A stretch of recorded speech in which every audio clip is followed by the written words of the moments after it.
નમસ્કાર. ક્યારે એવું બન્યું છે કે કંઈક વાંચ્યા પછી તરત જ ભૂલાઈ જાય? સારું, આજે આપણે એ જ શીખવા જઈ રહ્યા છીએ. કેવી રીતે માત્ર પાના ફેરવવાને બદલે વાંચનને એક શક્તિશાળી સાધનમાં ફેરવી શકાય. ચાલો, આ કળામાં માસ્ટર બનીએ. આજકાલ ચારે બાજુથી માહિતીનો મારો ચાલે છે, ખરું ને? ઈમેલ્સ, ન્યૂઝ આર્ટિકલ્સ, પુસ્તકો. એવું લાગે કે જાણે એક મોટા સમુદ્રમાં ડૂબી રહ્યા છીએ. પણ શું થાય જો આમાંથી બહાર નીકળવાનો એક સ્માર્ટ રસ્તો હોય તો? એક એવી રીત જે આપણને બચાવી લે. તો આજે આપણે શું જોવાના છીએ? સૌથી પહેલાં આપણે આધુનિક વાંચનના પડકારને સમજીશું. પછી ઝડપી વાંચન માટેના કેટલાક સાધનો જોઈશું. ઊંડાણપૂર્વક વાંચન માટેનું સાધન કયું છે એ પણ જાણીશું. અને હા, લાંબા ગાળાના વાંચન માટે શું કરવું અને છેલ્લે આ બધા સાધનોમાંથી ક્યારે કયું વાપરવું એ પણ શીખીશું. તો ચાલો આધુનિક વાંચનના પડકારથી શરૂઆત કરીએ. જુઓ, વાત ખાલી ઝડપથી વાંચવાની નથી. સાચો ઉપાય છે સ્માર્ટલી વાંચવાનો. એટલે કે દરેક કામ માટે યોગ્ય સાધન વાપરવું. કલ્પના કરો કે આપણી પાસે એક ટૂલ બોક્સ છે. શું કોઈ સ્ક્રૂ ખોલવા માટે હથોડી વાપરશે? ક્યારેય નહીં. બસ વાંચનનું પણ એવું છે. દરેક પ્રકારના ટેક્સ્ટ માટે એક જ રીત કામ ન લાગે. અને બસ આ જ વિચારને કહેવાય છે વ્યૂહાત્મક વાંચન. એટલે કે કોઈ પણ લખાણ હાથમાં લેતા પહેલા સભાનપણે એ નક્કી કરવું કે આને વાંચવાનો મારો હેતુ શું છે અને એ માટે મારે કઈ ટેકનિક વાપરવી જોઈએ.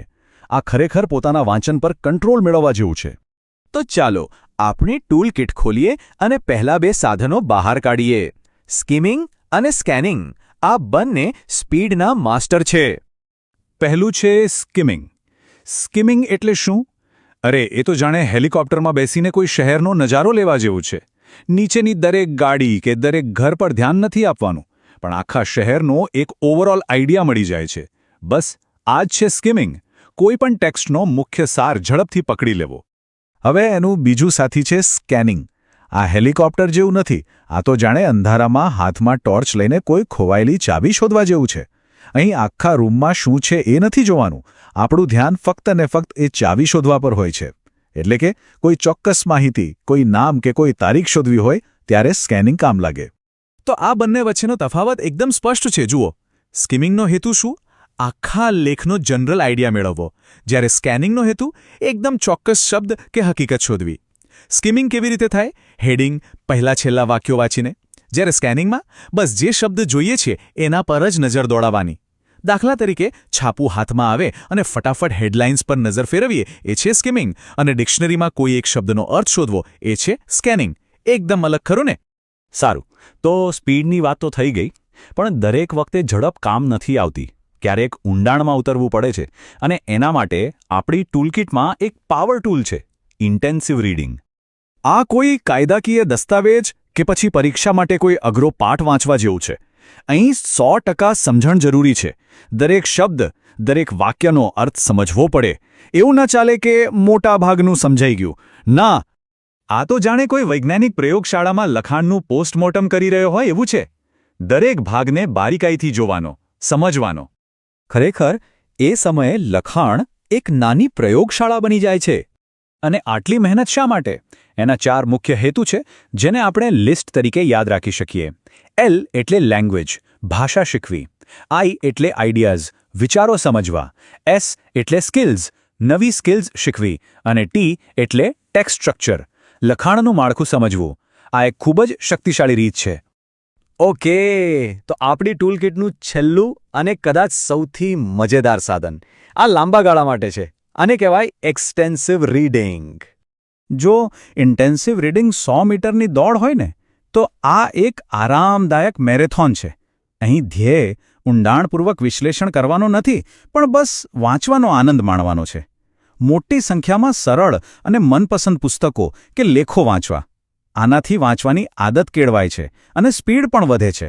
અને એના માટેનો મંત્ર છે રીડ. R એટલે રીડ ક્વિકલી, ઝડપથી વાંચો. E એટલે એન્જોયેબલી, આનંદથી વાંચો. A એટલે એડિક્વેટ કોમ્પ્રિહેન્શન, એટલી સમજ સાથે કે.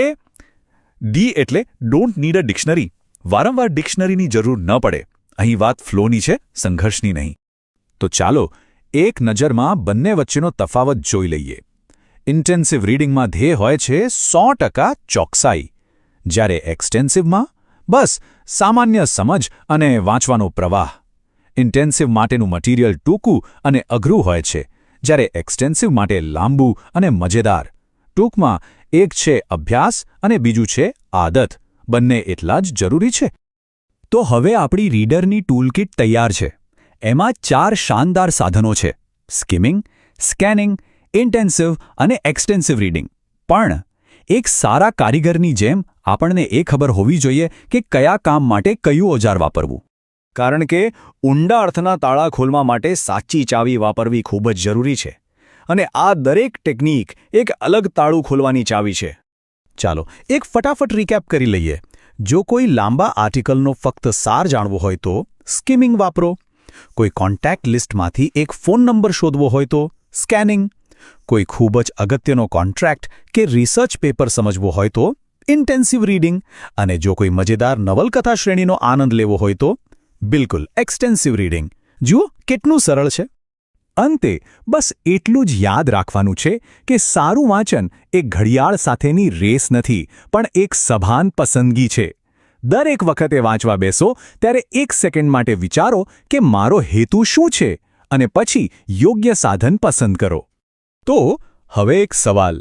હવે પછી જ્યારે કોઈ પુસ્તક કે લેખ હાથમાં આવે ત્યારે ટૂલકિટમાંથી કયું સાધન બહાર કાઢશો? આના પર જરૂર વિચારજો. સ્માર્ટ વાંચનનો આનંદ